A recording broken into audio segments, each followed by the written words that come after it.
We go now to North Korea, inside the country. Our Ben Tracy was the only U.S. broadcast network correspondent on the scene to witness what the North claimed was the demolition of its main nuclear test site.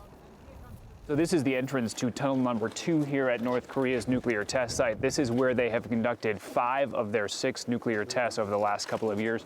And you can see they have now strung up explosives in there. They plan to blow this up so they can no longer use it. 2, 1, blast!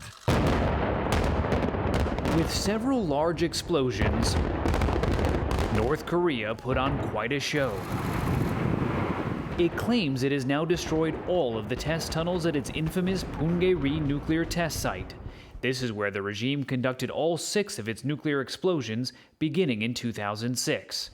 Some outside scientists say the site was already so heavily damaged by previous tests that it was unusable. North Korea says that's not true.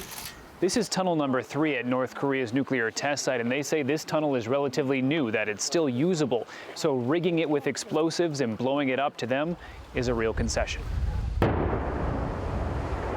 North Korea is allowing journalists to walk right up to these nuclear test tunnels, and they tell us there is no concern about radiation, that they have never detected any here at the site. But the one thing they did confiscate from our luggage when we arrived in the country was our equipment to detect radiation. The journey to this remote mountainous site took nearly 15 hours, most of which were spent on this specially outfitted North Korean train. In the dining car, waiters wore white jackets and served an elaborate 10-course meal.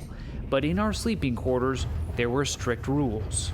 Our government minders came by and told us this shade has to be down the entire time. Apparently, they don't want us to see out the window, see perhaps how people are living in North Korea. They did want us to see this, but we can only confirm they blew up the entrances to the tunnels. If the tunnels inside the mountain still exist, this site could potentially be used for future nuclear tests. Ben Tracy, CBS News, inside North Korea.